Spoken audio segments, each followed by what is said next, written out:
Okay, today ipapakita ko sa inyo yung setup ko na 1600 watts. So, para sa mga baguhan dyan na gusto mag-set up. So, ayan yun, no? Okay, yung sa mga baguhan dyan na gusto mag-set up din, na gusto mag-DIY. So, ito na yun. Ayan, ito yung 1600 inverter. Ito na yung ano to, automatic na to. On grid to, on grid. So ikakabit din to sa power or sa Meralco. Tapos at the same time meron din siyang solar panel. So papakita ko sa inyo yung wiring at saka yung mga breaker na gagamitin. So ayan. From this unit down to yung mga wirings niya. So ayan po. Okay. So simula po sa itong unit na to, meron tong apat na outlet dito. Ayan. Ito yung mga AC. AC in tsaka AC out. So yung AC in, ito po yung papuntang Meralco line. So ayan. Ang wire nitong ginamit ko, actually pwede kang gumamit dito ng 3.5.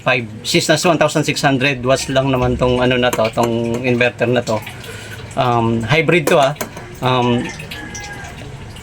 pwede na gumamit ng 3.5. Pero this time, since wala akong available na wire na 3.5, ginamit ko 5.5 mm. So ayan po yan, yung AC in. So galing sa Meralco. So yan po yung galing sa Meralco. Ito po yan, bumaba dito. Yan. So ang ginamit kong circuit breaker is AC na circuit breaker na 16 amps.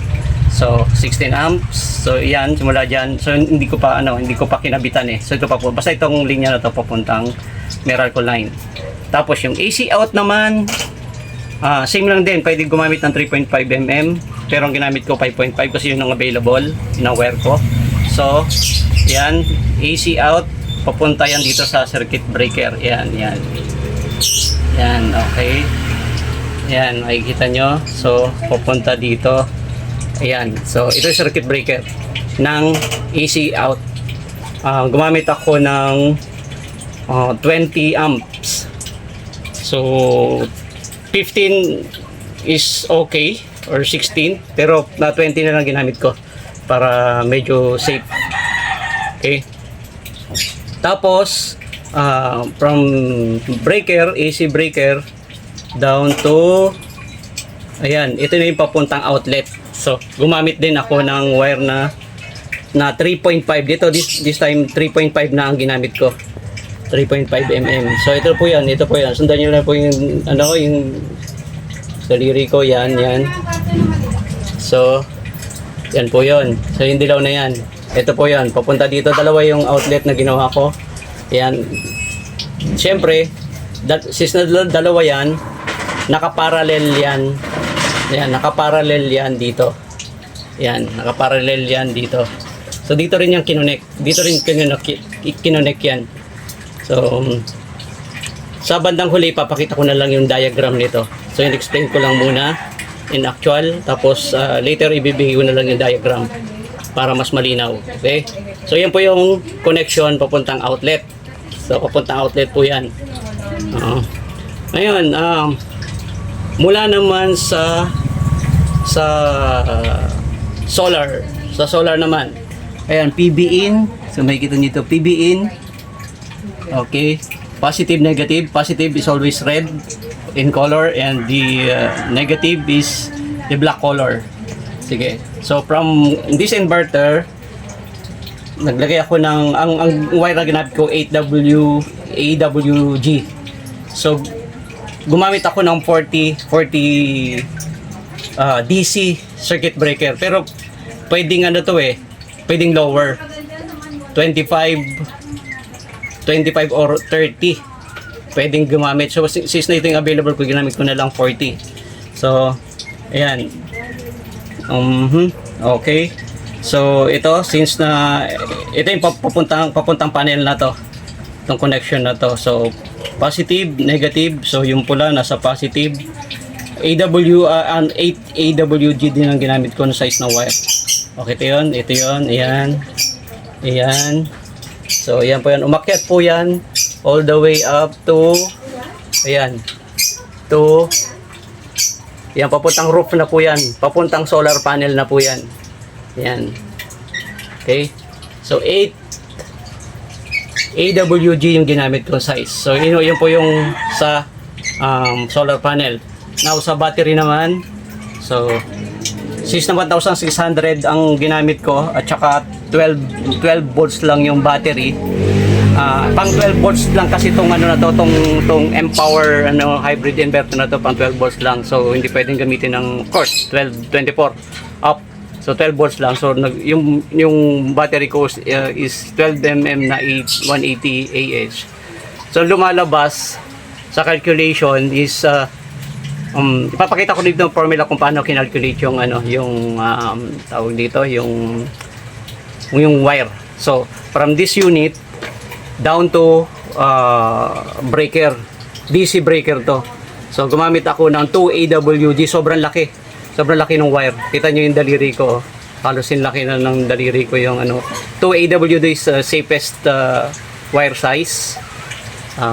Tapos itong DC circuit breaker na to para sa battery ay ang available ko kasi 100. So dapat ang ideal na gagamitin dito is 150 to 175 ampere. So ito pansamantala ko lang naman tong gagamitin. Ginamit ko muna AWD. Anyway, itatry ko rin to ng matagalan. Titingnan ko kung iinit. Pero okay, ito nakabit is 100. Dapat ang gagamitin dito is 150 to 175. Lalagyan ko rin to sa diagram. Ililabel ko lahat para madali nyo masundan. Okay?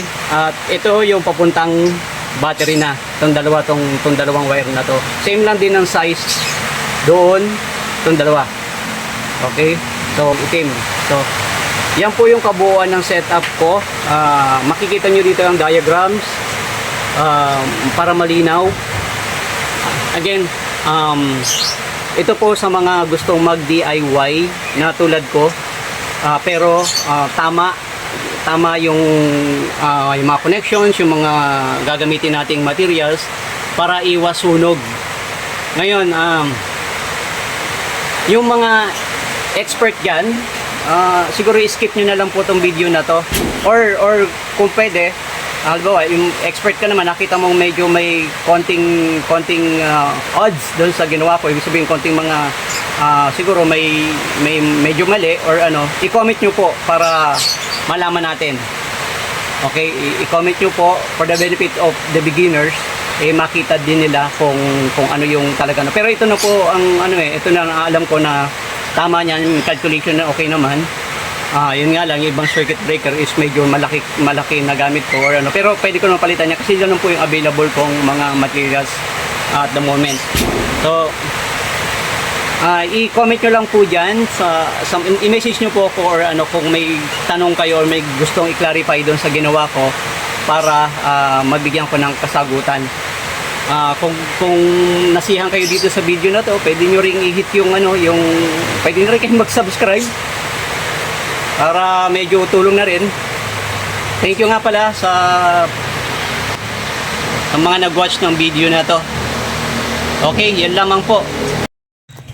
Nakalimutan ko pala kaninang ipakita sa inyo kung paano yung connection ng AC monitor na to.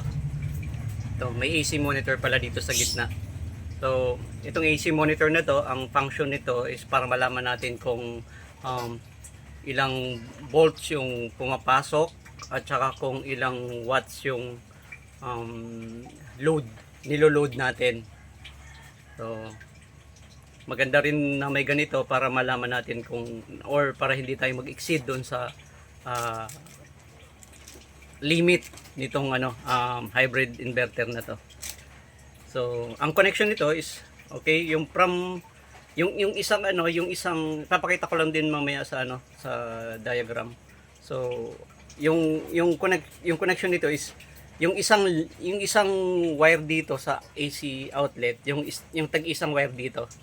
Yung tag-isang wire dito, padadaanin nyo lang po dito sa butas. May butas kasi yan dito. Yan. Yan, padadaanin nyo lang dito, lulusot yan dito sa kabila. Tapos ang connection niyan, pareho magkasama sila dito sa isang dito sa isang outlet dito. Yan, i-connect nyo lang dito, pareho yon. Pag lusot doon, i-connect nyo pareho dyan. So ang connection niyan dito, magkakaroon lang kayo ng wire dito na same lang din ng wire nito, 3.5 mm. Okay, i-connect nyo lang dito dyan, tapos yung isa naman dito, at syempre sa kabila. Hindi pwede magkadikit syempre, so laging magkahiwalay. So ayan, so yan po yung connection niyan, ha. Yan po yung AC monitor. So dyan nyo po, pag in-on nyo po lahat yan, dyan nyo makikita yung